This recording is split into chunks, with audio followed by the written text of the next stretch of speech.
Hello and welcome to Link Ahead, the City of Dublin podcast.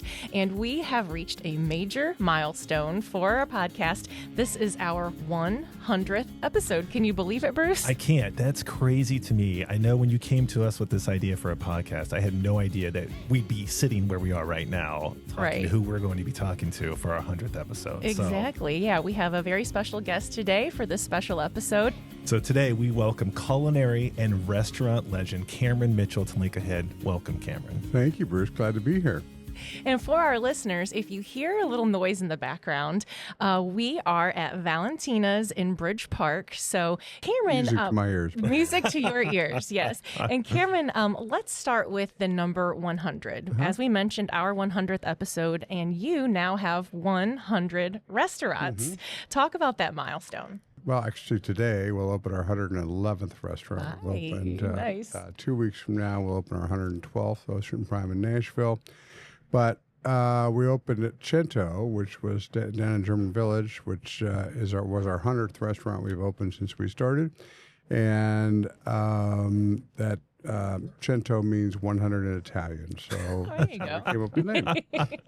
We knew that, right, Bruce? Right, exactly. Yeah. Sometimes names for restaurants are really hard to figure out. Bet. Sometimes they're really easy, and Cento worked out pretty good for us on this one. So speaking of Cento, that it being your 100th, what is it like when you lift the curtain back? Do you decide, the development, the concept? What comes first, and then how does it all fall into place? Well, I think a lot of work is done in advance, really, in the development stage. So everything we do at our company is by collaboration. We have a pretty sizable development team that'll be involved start to finish from a project. We will travel. Once we determine we think the concept, then we'll travel the country and get some inspiration. And then we'll have what we call conceptual rollout, where we will have pictures of where we've been. We'll have draft menus. We'll have some food that's been prepared, some uniform looks and so forth, before the team really launches down the path of development of a new concept like Cento. Are we on the right path? And so that'll happen usually a year before a restaurant opens, and as we begin the development process to come. So when to actually get to opening day, and then even past opening day, it's usually another year before we figure out the economic model of that brand, the nuances and so forth. So all in, it could be a 2-3 year process as we develop a new brand. That is so fascinating. So you want to see if you're on the right track. Have you, gotten to that point and people are just saying, we're not seeing the vision here. This is not working. A perfect example of that is we just launched a new private club down in Naples, Florida called Prime Social Reserve, and we had a directional rollout, conceptual rollout, just like that. And the menu was, in my opinion, was way too Asian, and so our guys were struggling with, can we have Asian influence without being totally Asian? And we determined we could, and I said, we backed it down. Probably 50%. We pulled probably 50% of that Asian influence off, and in that particular case was a pretty sizable shift from where we just started.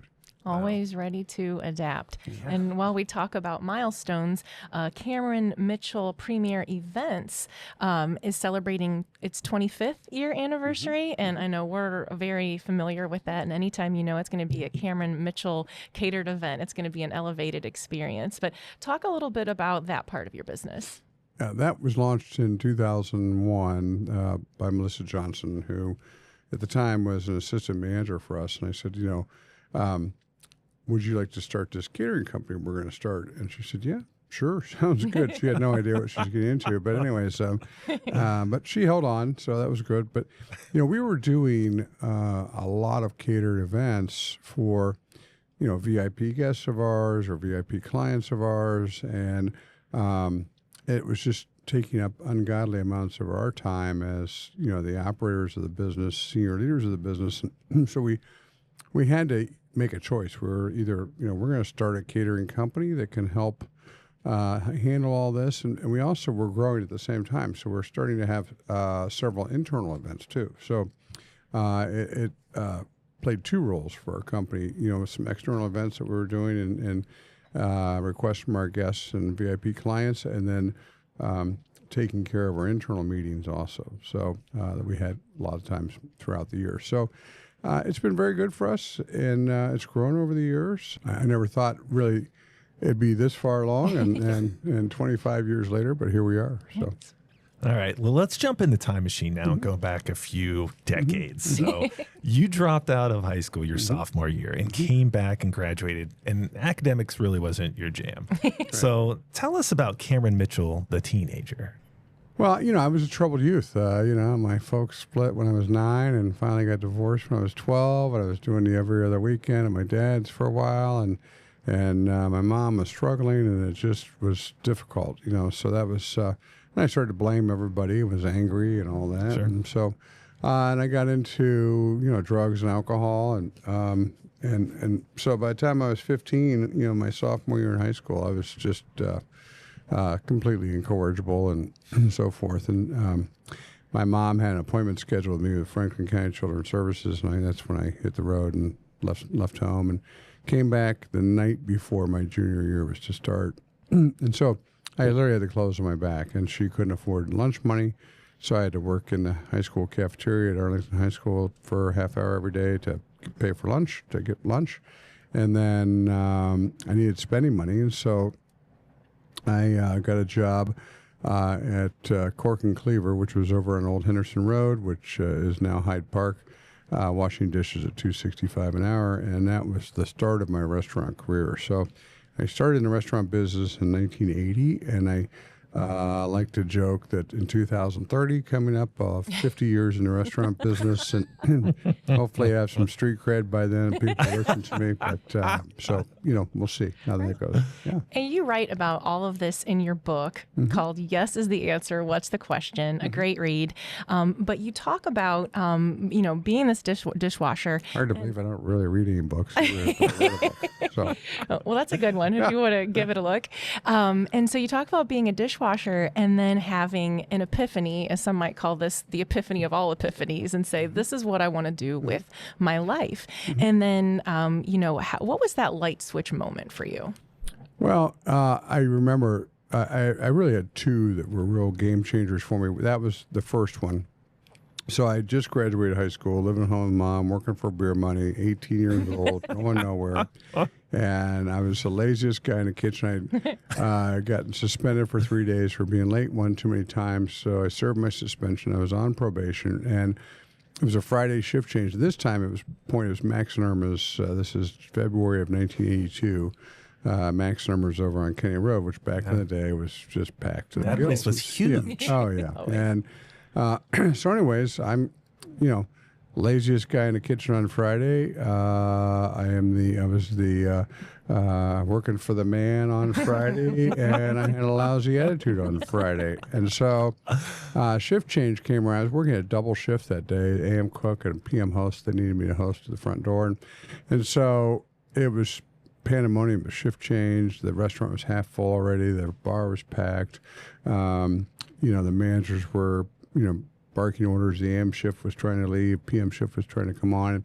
And so, time froze. I looked across the kitchen. I said, this is it. This is what I want to do the rest of my life. I love this action. And so that you mentioned earlier, the sound, the restaurant, and the din, I call it, of the restaurant business. And so I left, came back from my host shift, worked that, and then went home and wrote out my goals. And I knew the Culinary Institute of America. I was going to go there. I was going to graduate from there. So I was 18 at the time. I'm going to be 23. At 5 years, I'm going to be executive chef, general manager, regional manager, vice president of operations, and by 35, president of a restaurant company. So I knew when I was 18. Yeah. That's what I wanted to do. That was so impressive that you actually wrote down those goals, because that's what takes you from epiphany to entrepreneur. You had your goals. You're like, I'm going to write them down, and not just these are my goals, but how I'm going to achieve them. Right. Yeah. Right. I still, on my desk today, I still have a legal pad. It's got my fourth quarter goals on it because I'm in the fourth quarter of my career. So, but anyways, that was the first epiphany. The second epiphany was 8 years later. When I was 28 years old, I was meeting a friend for a drink at, back in the day, it was Spaggio's on Grandview Avenue. And about 9 o'clock on a Friday night, and my friend hadn't arrived yet, and Chef Hubert comes out of the kitchen with a glass of wine as Chef White's, and he was kibitzing with guests. I was just watching him, and I was frustrated with my previous job at the 55 Group back then, and I was overseeing all those restaurants, the operations of those restaurants, and but I was seeing my head on the ceiling, and I watched him, and I looked, and I said, I thought about it, and I said, and I had my another second epiphany. It was a huge game changer for me. I said, I'm going to start my own restaurant company. That's it. And so I left my job 6 weeks later and started working on building Cameron Mitchell restaurants, and been doing that ever since. Right. That's amazing. So when you had that epiphany with the goals, do you still, are those goals still hold true, or have they evolved? Well, yeah, certainly over the years, and I've had a series of goals. Of, Right. we get started. We eventually wanted to go out of town, right? Yeah. We eventually wanted to build a national brand, and so now we're coast to coast, and so they've changed along the way, and I think that's what goals do. You hopefully cross them off and move on to the next one. So. But yeah, and I preach it all the time to everybody. Communicate your goals, write your goals down, and they're no good unless you communicate them to others, and then you hold yourself accountable for those goals. So, Right. Yeah. You wrote in your book about Columbus State. So you mentioned the Culinary Institute of America, but you might not have made it there if it weren't for Columbus State. So talk a little bit about how that was part of your journey. Well, yeah. So I got turned down to the CIA because my high school grades were so bad, and they said they liked my experience, but they didn't know I've had the aptitude. So take a math and English course and reapply. And if you do well, we'd love to have you. So I did that. And that was my first blush with Columbus State, and it has been a part of my life ever since, basically. And today we have a building down there, a new hospitality management school down there that I've helped build. So, and that was great. And the CIA the same way. I finally got in there, and I remember I started on a Tuesday morning, and by Friday I was in love with the school, and that was 40 years ago when I started, and over 40 years ago, and I'll celebrate my 40th graduation year of graduation here in September, and I eventually became the youngest ever board chair, the first ever alumni board chair, and the second largest donor to the school, and was up there for induction into the Hall of Fame, first ever CIA Hall of Fame class. Congratulations. 50,000 grads up there. So I've been with them. Thank you very much. I've been with them, involved with them for many years, and I joke, I've been married to my wife for 31 years, my trainer for 28 years, in business for 30. I kind of stick with something once I get to That's it. good. So, Very loyal. All right, you said to open your first restaurant, Cameron's in Worthington, at one point you were down to $70 in your bank account, and you moved back in with your mom in her condo. Well, it wasn't in my bank account. It was in a jar on a counter. Oh, it was in a jar in the account. Rolling change, yes. I've seen that photo. Of There was rolling nothing in my change. bank account. Let me be clear about that. I mean, you could barely afford groceries. So, Right. how do you stick to this vision through as many hardships as you've gone through? Well, I always say, I still to this day, I just said it yesterday, failure, I was on a call yesterday. I said, I worry about failure every day, still to this day, but it's never, failure is also not an option. So, I'd come that far, we were going to make it. And coincidentally, that week, I rolled that change to buy groceries, and that week we closed the funding for the first restaurant at Cameron's at Worthington. I was able to write myself back a check for $7,000 that I'd spent on copying charges and so forth. I lived at Kinko's copies way back when. I had to pay someone to type my letters, my business plan, and all that. And so, that was in March of 1993, and I wrote myself a check back for $7,000 that I'd spent, and I lived off that $7,000 until we opened the doors October 5th of 1993. Wow. So. Amazing. And we talked about your goals. You also write a lot about your values, and that's really what drives, your company and your brand. Early on, you said that your company would always put your associates first while making guests feel like anything is possible. So tell us about that dual approach to the culture that you've built. Sure. I could talk about our culture and values for hours, but there are two key points there. When I talk about our company's built by its people, for its people, and our associates come first. And You'd think as CEO of a restaurant company that our guests would come first, and that's not true. We have the direct relationship with our people. We see them every day, and we're involved in their lives, etc. So I look at it as a triangular relationship. We take care of our people take care of our guests, and our guests take care of our company by repeat visits. So, Right. And that's worked very well for us for years. And the other big piece of the culture is, there's lots of pieces to it, but I'll just mention this one is, I want this company to be around 50, 60, 70, 80, 100 years long after I'm the big restaurant in the sky. And the only way we're going to do that is by being a culturally driven company, a values-driven organization. So when we look at our mission statement, it's to thrive with both cultural and fiscal responsibility. Job number one is not to make a profit. Job number one is to maintain our culture and values. That's everybody's role is to caretake of the culture and values. And then job number 1A, right behind it, is to make a profit. And pardon my French, a damn good profit. Everybody knows I drive profit hard, but never at the expense of our people, our staff, and our team, and never at the expense of quality. Mm-hmm.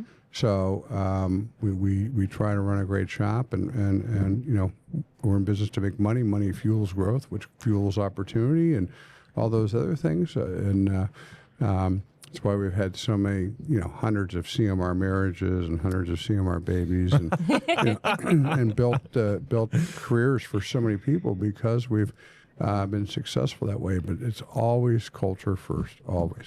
Have you overseen all of those weddings? No.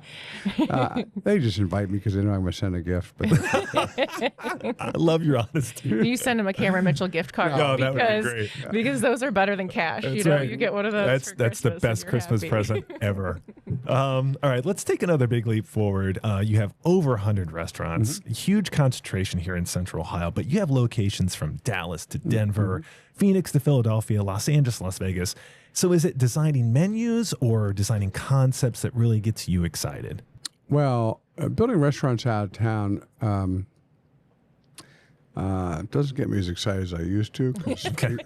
For 25 years, I was on an airplane every week. You don't just pop a restaurant in L.A. You're out to L.A. 14, 20 times before you find the right site. So it's just constant foraging out there, looking for locations and so forth. My wife used to say, "Now, where are you again?"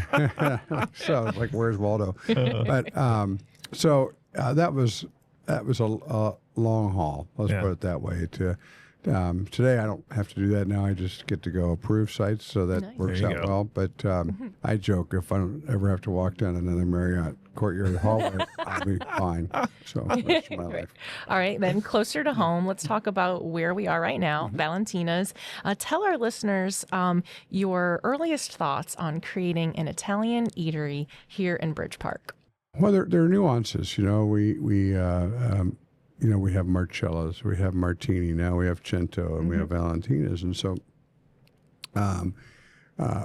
we're very friendly with the developers, up here at Bridge Park. We've got a lot of presence up here. Incidentally, we opened our first restaurant in Dublin in 2020. Right, we opened it a week before the pandemic. Right. Oh, my gosh. But think about it, we started a company in 1993, so it was 27 years before we opened our first restaurant in Dublin. Mm-hmm. And now we have, I think, 5. I got to count real quick, but I think 5. Sure. And so, but when they ask about, this was one of their favorite sites, and they wanted to do Italian, they felt Italian was a good mix for, Sure. But we didn't want to do a Marcello's here. We didn't, Martini's kind of one off, and the Cento is really fine dining and it's a one-off also. That's just a jewel for us to celebrate.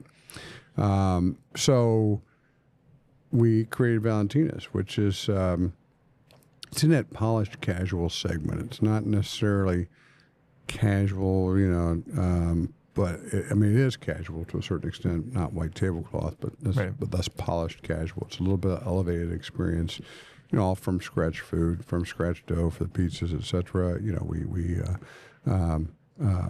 We're proud of the quality we deliver here, and then the ambiance itself, and the great service and the great team we have here. So it's been very successful, really since day one, and we hope to continue up here for years to come. You've said in the past another nearby restaurant just down the street, Cap City Fine Diner, is a tough concept to execute because the scratch food is made. So how is that so much more difficult? The beauty about Cap City is, you just go to the dining room on any given night. You'll see tables with grandparents, parents, and kids. Everybody. There's something for everybody up there. And again, it is from scratch food. All of our food is really, but it's a pretty dynamic menu and a big menu, and it's a diner concept. So we can't really charge that much, for the food. So you've got all this labor and quality food going in without the price coming out, and so it's pretty low profitability for us, and because of that model. So we probably aren't building many more of them, let's put it that way. But we love the concept also. It's a great concept. My wife and I go there quite a bit. But like I said, it's if you're going with family and friends, it's you don't have to worry. Is someone going to find something they want there at that menu? Everybody's going to find something. Well, that's the only place I've ever ordered meatloaf off of a menu before because it's fantastic, and that's all I've ever had there. Yeah, I used to know some stats on that, but we've sold a lot of meatloaf. The meatloaf and the cake. The cake, chocolate cake. Really big chocolate cake. Yep. Yeah, absolutely. I want to talk about another one of your restaurants because I didn't realize until I read your book, Molly Woo's. That is named for your wife. Right. Yeah. Oh, we were walking up with her parents for opening night. And she goes, "Look, Mom, Dad, my name's in lights." So there was a restaurant in New York, Asian restaurant called Ruby Foods, which I really liked that name, and I couldn't take that name. They had that name. So we created Molly Woo's, and the pun and the joke is that she wooed me, which actually I wooed her. But so that's how Molly Woo's was born. And we were at the time going after P.F. Chang's, because P.F. Chang's was so successful. Sure. Yeah. And nobody was really competing with them. And we opened one Molly Woo's 25 years ago, and we haven't opened a second one since. So that might give you an idea how that went. It's one of a kind. She hasn't asked you, where's the second one coming online? Yeah, no, maybe that wasn't such a well thought out idea for us on our end. And you and Molly met at your restaurant, Cameras of Word. Yeah, that was really fortunate, because I love to tell the story. First of all, the funny part of that story is when I first met her, the restaurant, but we kind of went on a blind date, because the restaurant was packed. I couldn't tell you what she looked like. Her friend just said, "Call my friend." I wasn't anybody. And so we meet at Fridays, and we get a drink at the bar, and I said, "Well, you obviously know what I do, and tell me about yourself." And she says, "Well, I'm a sophomore English teacher at Westerville North, and I like to read." And I started laughing at her. She's like, "What's so funny?" I go, "Well, I failed sophomore English 3 times." And I read a book every year or two, but I'm a couple behind right now. And so, and she wasn't going to go because she was still really sad about breaking up with her college boyfriend. She moved down here thinking they were going to get married. And she wasn't going to go, and her mom, she was going to blow me off that day, that Thursday, for this date. And her mom said, "Stop feeling sorry for yourself. Get up off the couch, put a fresh coat of lipstick on, and go out and have a drink with a guy. What's it going to hurt?"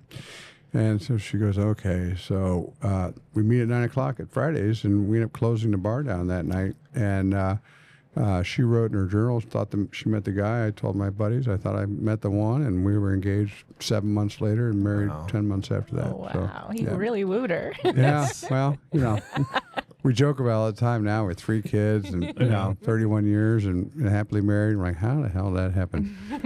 We got lucky, because we didn't really know each other that well. But we same values and so forth. And so she's really ostensibly been with me since day one. I mean, not, a few months earlier really would have been day one, but close enough. Day and two. So she's been through all the trials and tribulations. And I love to tell this story too. She says to me one day, and only a couple of things that only a wife can say, right? One was in the morning, she made breakfast for the kids, and my job was to make the sandwiches and pack the lunches, right? So one day I was on a cover of a magazine, and I'm showing the kids, "Look, Dad, it's on the cover of this magazine," and she's like, that's great. Now, why don't you get back to making the sandwiches? And so, second one, which is my ultimate favorite, she goes, now, you can imagine, nobody but my wife could say this probably to me. She goes, I don't really think of you as a great restaurateur. And I go, really? She goes, I think of you as a great businessman. It happens to be in the restaurant business. I go, oh, okay, all right, I can live with that. Okay. There is something very humbling about a spouse that if you ride too high, you know, they're going to, and that's the way it works. Boom, they come in right there. So you've been really honest about making a lot of money in your career and losing a lot at times. So, however, you say the darkest time in your career was COVID, and that was just, it's hard to believe that that has been that long ago. But Molly asked you one night, are we going to lose our company? So now I don't want to dwell on this too much. And our house. We just moved into a new house. So that was a twofer. To categorize how much of a surprise it was, I had a meeting with the bank on March 3rd. Of 2020, and I said, hey, we're off to an awesome start this year, and here's my projections for the year, blah, blah, blah, provided nothing comes of this COVID thing, right? 17 days later, we shut the company down and let off 4,500 people. And so, and we just moved into a new house, and, you know, that was Armageddon. That was a dark, time. And I remember I'd fall asleep because I was exhausted, but I couldn't sleep. So I would literally be up at 3 a.m. and up all night long and so forth. And, but, getting through that time, there was probably 8 of us, maybe 10 of us that stayed at the office after everything was shut down. And we started the plan to figure out how we're going to save the company. And, we had to... we shut down all the restaurants, laid off all the people, negotiate with our bank and get a new deal with our bank, get them to support us through the whole thing. And then that was the start of, I ended up becoming an advocate for the industry. I was on CNBC probably 36 times along the way, and CNN and Fox News and all that, trying to, advocate for our industry along the way, because there were a lot of people hurting. It did elevate our industry in terms of the eyes of America along the way, because people could really emulate, empathize with what's going on. But we got through, and it was one step at a time, and it was a lot of communication with our people, and we were drinking out of a fire hose. I mean, there was no playbook for that. Right. No, absolutely not. And I remember it was a beautiful summer day. Had things were getting the restaurants reopened, and things were getting better. PPP money had come out and so forth. And I went to play golf and relax. And I called. It was a Friday afternoon. I called up our president on the way home from the golf, and how's it going? Just checking in. And he's like, well, we got a problem. I'm like, what? When we one of our general managers had just died of COVID. And so surprised. They found him in his bed, never going back to work. And so sad. So I'll be right there. So we were up to be at the office till 11 o'clock that night. So it was just that was just one example of a lot of things that just, were thrown our way. But we ended up coming out of it. And, what's the old adage? What doesn't kill you, it makes you stronger. Sure. Yeah. So we came out of it really stronger as a company, as a team, as a group. One of my favorite things to say is we'll get there together, and that's certainly how we managed to get through COVID. Wow. So that was a lot to get through, but at least you weren't alone. The world is going through that together. I did pack my lunch every day, though. No place to eat, so. There you go. I'm curious about, what would you say your biggest career mistake is, and what did you learn from it? Boy, I joke, if we fire people in our company for making mistakes, we got to start with me first.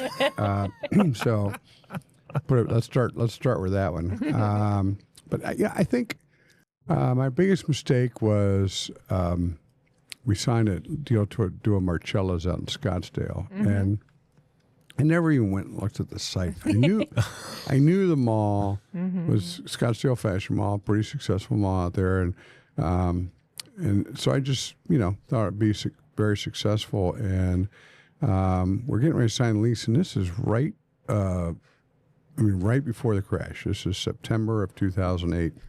And I said, well, told our real estate guy, I said, why don't you find out exactly, have them tell us exactly what the sales per square foot of the other restaurants there in the center. And because I didn't have time to get out there, I was really busy. We're still recovering, or the Great Recession was hitting. It was still challenging. And they came back with these sales for these restaurants, and I asked them for more money. But the sales of the restaurants were over $1,000 a foot, which is extraordinary. It's the gold standard for the restaurant business. And so I'm like, okay, we'll do it. And then we got the opening a year and a half later or whatever, and I realized that night at orientation I made a really bad mistake. We opened up, so we spent $3.5 million to open the restaurant. We opened up losing $100,000 a month promptly, and didn't look back from there. And so I was trying to get out of that lease, and there was no way out of it. And I mean, it was going to cost us, it already cost us millions of dollars. It's going to cost more millions of dollars to get out. They wanted us to pay them, leasing commissions and the value of the rent that they could rent it for today versus, before the recession started. And I had our legal team look at the lease. There's nothing we can do. They said, well, for another $25,000, we'll look at the deal. And I said, okay, well, what does that really mean? And our real estate broker had kept copious notes of everything. And they showed me this email from the landlord about the sales at the center there. And I'm going, now I've been there. Now I'm like, there's erroneous. No No way way. these restaurants were doing these sales volumes. And it turned out to be fraudulent inducement to get in the lease. And so we ended up getting out of it. And we still lost, $4 or $5 million along the way. But we were able to walk away with our equipment and not owe anything and leave. And so it stopped the bleeding, but it was still a bad mistake. Let's put it that way. I liked this part in your book. You talked about, obviously you're a very driven person. You think you've calmed down maybe a little, but there are still some of your associates who say you're as intense as hell. And so how has that intensity... Who said that? Don't name names, Lindsay. No. But how has that intensity helped you and then maybe hurt you along the way? One of the best compliments I ever got, I overheard our CFO, someone ask her how it's like working for Cameron. I happened to walk by, and she said, he's the toughest boss I've ever worked for, but he's the best boss I've ever worked for. And I think as a leader, that's not a bad thing. That's a good thing to hear. I mean, and our people, they know I am intense in a good way, but they also know I'm fiercely loyal and caring to our people and supportive of our people. And their success and their careers are paramount to my success, and I know that, and I'm aware of that. And so, I work very hard to help make them successful. So, I think one of the things I like to say is great restaurateuring is difficult. If it was easy, everybody would do it. And so, that's the point. It's not easy, it's difficult, and we need to embrace that and understand that. And we have to change. We have to continue to grow and push ourselves to be, further. Sometimes it gets a little, when is it good enough, Cam? Sometimes it's not ever going to be. We just keep pushing. And I know we're a good company. I'm not, ever saying anything against that, but we have a little thing. One of our company values and pillars would be better today we were yesterday and better tomorrow than we are today. And there's only one way to do that, and that's to push yourself to grow and get better. So is there ever a time when the switch goes off and you decompress? And what is that like? Well,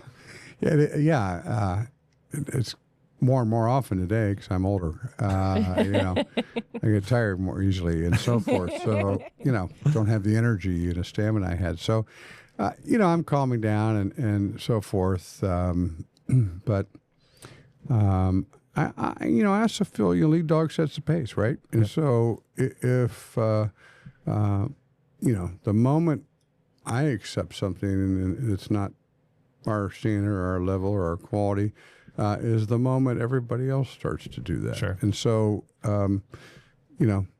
I have to stay in that mode to a certain extent. And like I said, it's not, people don't fear when I come into a restaurant or anything like that. I never come in and announced or anything like that. That's not the kind of operation Right, we have. right. It's Can you imagine? Yeah. The white gloves and you're checking everything out. No, it's, and it's a lot of, it's through love and kindness and I tend to the business. I expect our people to tend to the business too, and Right. do the right thing. It's we talk about all the time. Just do the right thing.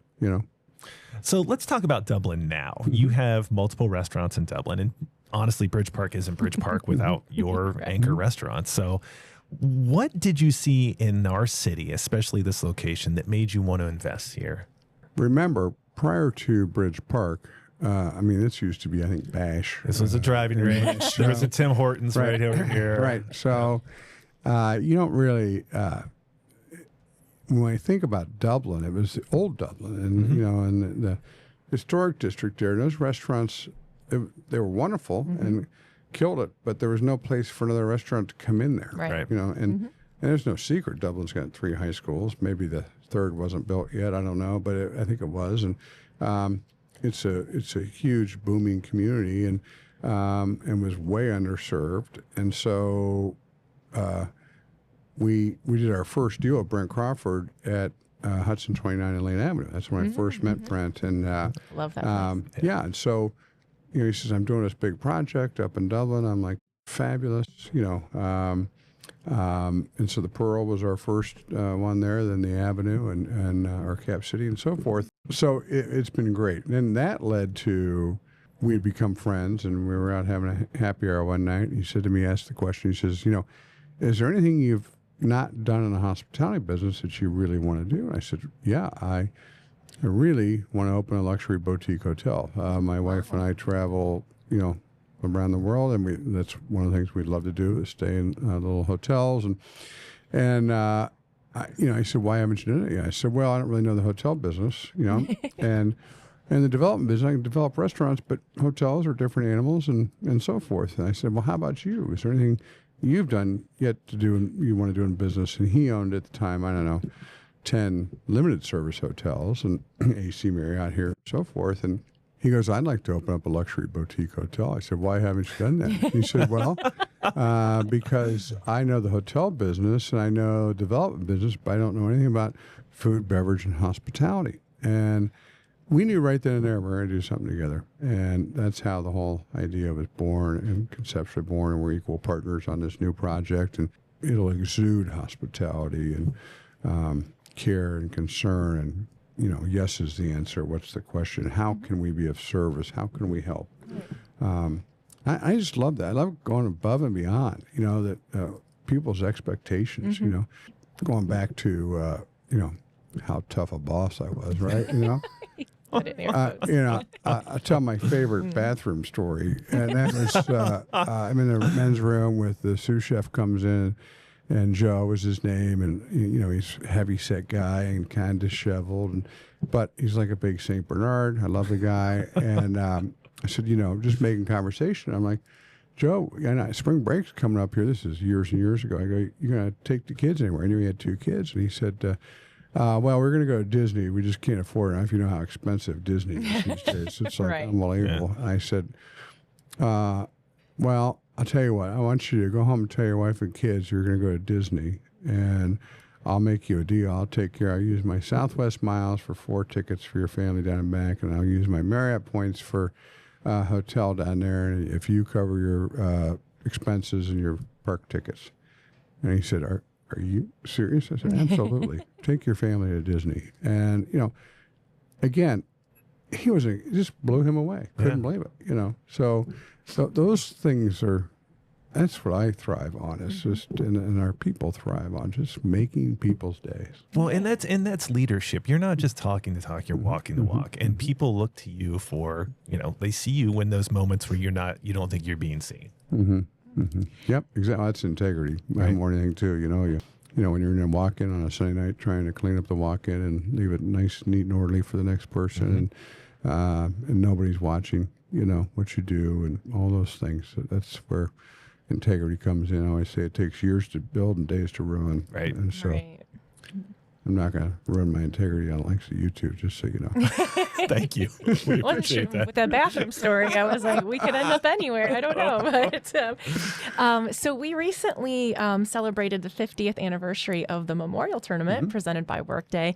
And I know that you've been very involved. Tell us about your relationship with the Nicholas family and the tournament.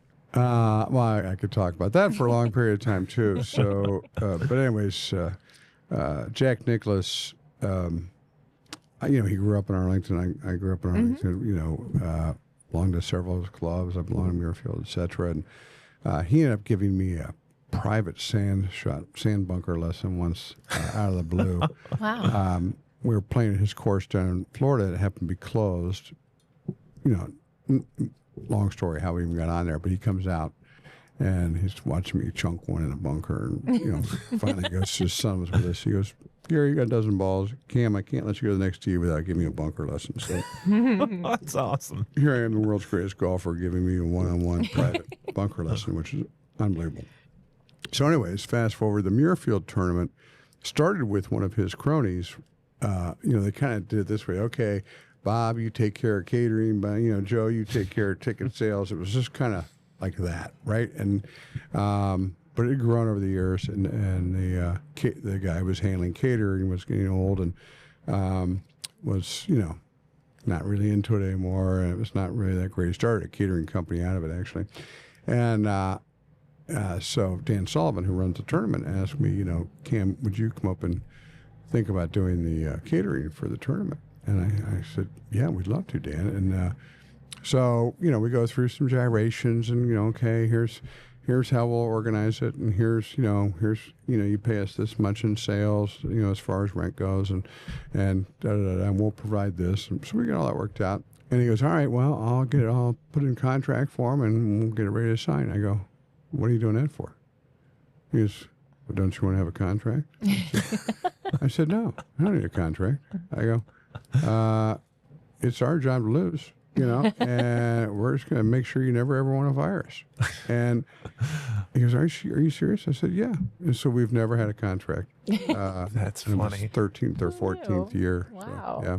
Amazing. Well, we have our employee events up there. We have lunch or breakfast for all city staff, and it's your food, and and everybody loves it. Okay, well, thank you very much. Appreciate So, that. is it going to be candied bacon or peppered bacon? But either way, Please, it's let it be going to be candied. good. It's not going to be turkey bacon. All right, I think. It's a tough project for us. I mean, it's Oh, it's a Oh, lot. I don't know how you manage the multiple locations and Yeah. all the. Yeah, the first year I said, I don't care about making money, just do it right. And we'll figure it out from there. And so, it's kind of what we did. Quite the undertaking. It is. Yeah. All right, so let's do an easy segue now to our final segment, which is rapid fire questions. Okay. So, if you had to pick your favorite meal, is it steak, chicken, seafood? Boy, probably steak. But again, I'm getting older. I can't eat much steak anymore. So, so I think that's I've always been a meat and potatoes guy. So, yeah. All Okay. right. Favorite beverage with that meal? Diet Pepsi. Okay. Well, no, I that is my favorite beverage, but I also, anybody knows me knows my favorite beverage is a glass of Chardonnay. Oh, okay. All right, do you still cook at home? No. Okay. I clean. My wife cooks. All right. What's Molly's best dish? Damn good meatloaf, by the way. All right. Now we know. Now we know the secrets are coming out. She's good. All right. Let's go back to culinary school. What was the toughest part of that for you? School itself was not that difficult. There were harder parts and easier parts and so forth. But for me, I wanted to get New York City experience, and I didn't necessarily want to move down there. So it was 90 miles as a crow flies to and from the CIA to Midtown Manhattan, but it was about an hour and 45-minute drive. Oh, boy. And it was down the Taconic Parkway, which at the time, it's much better now. At the time, it was like death road. I mean, I'd go down and back every Saturday. I'd get up 6 o'clock, Saturday morning, be down in Manhattan by 8 usually, and same thing with Sunday. So I'd drive down and back, down and back. And of one of those four legs, ultimately, I saw a car upside down off the road and run. It was just dangerous, very curvy, very fast, very thin. I'd drive white knuckle, and then, the driving home on, every once in a while. I mean, it's a long haul. I would get out of class, at 9 o'clock on a Friday night and drive home, be home by 6:30 in the morning on Saturday, and then leave at 5 in the morning on Monday to get back to class by 2 p.m. on a Monday. So, I do that a couple of times, just to be home, but for a minute. But it was that part of it that was the tough part. I made a deal with myself. I go out and party. Every other night, I'd force myself to stay home and study the industry and so forth. So when I party, I mean, there were quarter beers and dollar slices at Pizza Bob's. So I spent $5. But so those kind of things. That's what made it difficult. It was the school itself. I loved. I mean, when you love something like that, and the learning and everything we were learning and seeing, the exposure, that was pretty awesome. It was just the work that kind of went around it. Right. Sure. All right. What's the toughest part about opening a new restaurant? Believe it or not, it's finding the best location. We talk about trophy locations all the time. Trophy locations are generational sites that, are going to be there 20, 30, 40 years. And that's what helps define a great restaurant.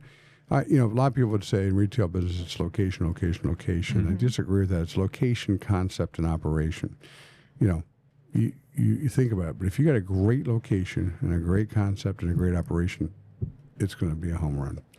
You could have a kind of crappy location, but a great concept and great operation, you'll survive still, but you're not really going to thrive. So it's that discipline, we say we have to kiss a lot of frogs, to find the right place. So it takes some discipline. And God knows I've made many mistakes. I just talked about one of them in real estate and site selection. So that's probably the most difficult part. The rest is just a lot of hard work and a lot of creativity and trial and error and, pushing. And we've got openings down pretty good these days. What's the best part about opening a new restaurant? The best part is just when you hit it, you just know. And we opened up Ocean Prime Fort Lauderdale. I'll tell you that story. 2 stories, 2 decks, 2 bars, overlooking in the middle of a brand new yacht marina on the Intercoastal Waterway in Fort Lauderdale. Incredible location. Took us 7 years. We worked on that deal for 7 years. We started working on it in 2018. We just opened it up 11 months ago, to put it in perspective. But it is stunning. It is gorgeous. And that is a trophy location. And that is a location, we did $22 million first 12 months. So holy cow. It's like competition. It can open up next to you on the water. There's no, it's just not. So, that restaurant, in my opinion, I think will do over the next 20 years, $500 million in revenue, $500 million. And you just know. And that's one you just cherish having. Wow. All right. Away from the kitchen, what do you and your family like to do?